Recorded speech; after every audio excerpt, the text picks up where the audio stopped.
అందరికీ నమస్కారం.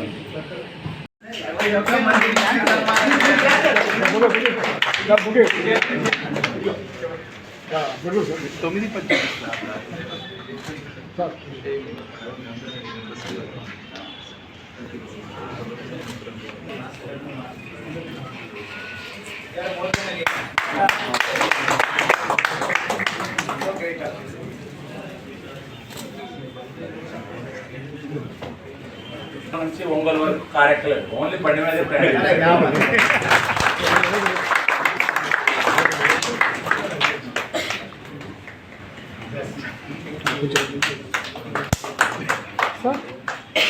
కడప బాలాజీ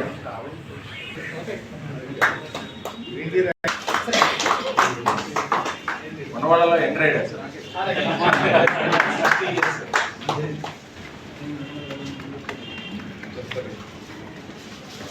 విష్ణు కడప,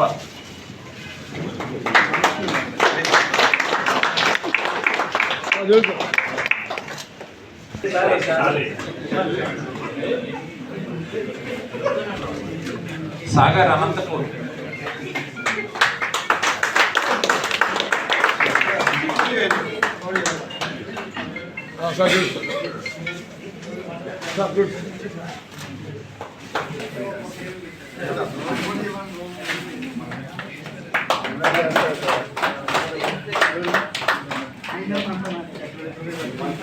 మ్యారేజ్ అయినా కానీ నేను పార్టిసిపేట్ చేస్తాను.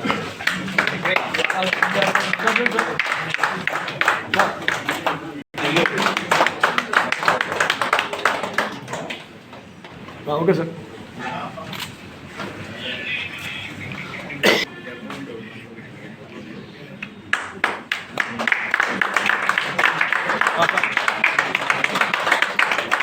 తిట్టుకోవడం జరిగింది.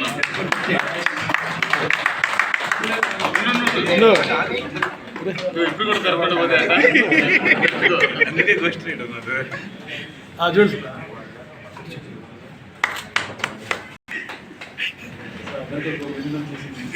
చూసి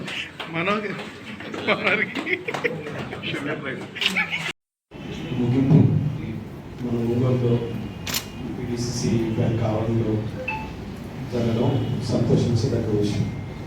అలాగే ఈ కోఆపరేటివ్ బ్యాంక్ ఎంప్లాయీస్ 21 మంది రవి నేతృత్వంలో శ్రీకాకుళంలో స్టార్ట్ చేసి 1600 పైచిలుకు కిలోమీటర్లు తిరిగి ఎక్కడ ఎటువంటి ఇబ్బంది లేకుండా రావడం అది నిజంగా చాలా ఒక రకంగా చాలా అదృష్టం అనుకుంటున్నాను. ఎందుకంటే చిన్న పరిచయం కూడా కాకుండా వచ్చారంటే 1600 కిలోమీటర్లు నిజంగా సంకల్పం చాలా మంచిది. అట్లనే కేంద్ర నాయకత్వం మాకు ఇక్కడ ఒంగోలులో చేసుకునే దానికి మహాసభ అంగీకరించటం అది నాకు ఇంకా సంతోషంగా ఉంది. ఎందుకంటే మన పిడిసిసి బ్యాంక్ స్టార్ట్ అయిన 50 years exactly last 2 months back 50 years అయింది. సో కరెక్ట్గా మన మహాసభలు నెక్స్ట్ మంత్లో జరుగుతుంది. టు ఎన్లైట్ దట్ ఈ 50 years పిడిసిసి బ్యాంక్ మీద ప్రతి వారంలో ఒకసారి పేపర్లో మన బ్యాంక్ గురించి ఏదో ఒకటి వస్తూనే ఉంటుంది. సో ఇవన్నీ మర్చిపోవాలా, ఇవన్నీ బ్యాంకులో ఎక్కడ ఎటువంటి ఇన్ఫర్మేషన్ మన వాళ్ళ దగ్గర నుంచి పోకుండా ఫస్ట్ నుంచి నేను కూడా మీరు ఇందాక మాట్లాడింది అక్షర సత్యం. ఫస్ట్ నేను రాగానే నేను క్యాంపస్లోకి ఈ బీరోలు అన్నీ ఉన్నాయి, ఇదంతా మార్పు జరగాలి, కంప్యూటరైజ్ కావాలి, డిజిటలైజ్ కావాలి, ఇవన్నీ అనుకున్నాను. అట్లానే జరిగింది. నాకు మంచి CEO గారు వచ్చారు ఆయన సహకారంతో. రెండోది నేను అంతకుముందు కూడా చూస్తూ ఉండేవాడిని, కానీ నేను రాజకీయ నాయకుడు కాదు, పార్టీకి సేవ చేయటం వల్ల నాకు ఈరోజు ఈ పదవి వచ్చింది. కానీ ఇక్కడికి వచ్చిన తర్వాత నేను అనుకున్నది ఒకటే, ప్రతిసారి పేపర్లో ఏ సొసైటీ ప్రాబ్లం ఏదైనా ఉన్నా కూడా అంటే గవర్నమెంట్ సొసైటీ ప్రాబ్లం ఏదైనా మన బ్యాంక్ ఫోటో వేసి దాని గురించి రాస్తాం. సో ఇవన్నీ పేపర్లు రాకూడదు అన్న ఉద్దేశం నేను ఫస్ట్ నుంచి నేను వచ్చి 9 months 10 months అవుతుంది. ఈ 10 months నుంచి నేను మనోళ్ళు చెప్తానే ఉన్నాను, ఎప్పుడు కూడా మీ బ్యాంక్ గురించి అవతల వాళ్ళకి information, wrong information, right information ఏదైనా కానీ అనవసరం మనకి. సో మన బ్యాంక్ గురించి మనం చెప్పుకుని మీరు రేపు ఇక్కడ చక్కగా ఉద్యోగాలు చేసుకొని రిటైర్ అయ్యి హ్యాపీగా ఫ్యామిలీ లీడ్ చేసుకోవాల్సిన వాళ్ళు మన బ్యాంక్ గురించి మనోళ్ళు బయటికి చెప్పడం వల్ల అది నెగిటివ్గా ఆలోచన చేసి ఈ బ్యాంకు వ్యవస్థని ఇబ్బంది పెట్టుకున్నారన్న ఉద్దేశంతో ఫస్ట్ నుంచి నేను అదే చెప్తా ఉన్నా. కానీ ఈరోజు నాకు చాలా సంతోషంగా ఉంది, మా బ్యాంక్లో ఎంప్లాయీస్ అందరూ కూడా ఇప్పుడు చాలా చక్కగా హ్యాపీగా వర్క్ చేసుకుంటూ ఉన్నారు. ఆ వర్క్ చేయడం వల్ల ఈరోజు మా CEO గారికి సహకారం ఇవ్వడం వల్ల ఈరోజు 4000 పెన్షన్కు బిజినెస్కి వచ్చాం. సో ఏ గ్రేడ్లోకి వచ్చాము, చాలా సంతోషంగా ఉంది.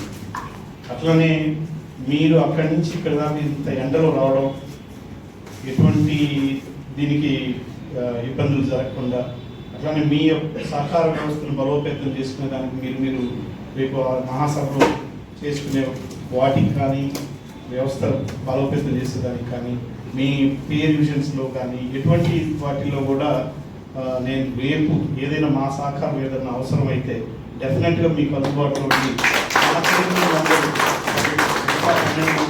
అందరికీ తెలియజేసి వాళ్ళని కూడా మన దృష్టిలో తీసుకొని మీకు డెఫినెట్గా ఏ వర్క్ అయినా చేసేదానికి నా సాయశక్తిలో ప్రయత్నం చేస్తాను. అట్లనే రేపు జరగబోయే మన 9-10వ తారీఖున జరగబోయే మహాసభలకి నా వంతుగా ఏం చేయాలో ముందుగానే చెప్పండి, దానికి డెఫినెట్గా నేను సహకరిస్తాను. ఎటువంటి నిర్ణయం అయినా పర్వాలా, ఏ సహకారం అయినా పర్వాలేదు, అది డబ్బు రూపేనా లేకపోతే ఏ రూపేనైనా సహకరిస్తాను. డెఫినెట్గా మీరు ఈ మహాసభ సక్సెస్ కావాలని, తద్వారా మీరందరికీ మంచి పేరు రావాలని, అలాగే ఈ బ్యాంకు మన కోఆపరేటివ్ సెంట్రల్ బ్యాంకు అన్ని 13 బ్రాంచ్లు మంచి పొజిషన్లోకి వెళ్ళాలని కోరుకుంటూ నాకు ఈ అవకాశాన్ని ఇచ్చిన మీ ఆంధ్రప్రదేశ్ కోఆపరేటివ్ సొసైటీ ఎంప్లాయీస్ అసోసియేషన్కి నా థ్యాంక్స్ చెప్పుకుంటూ సార్.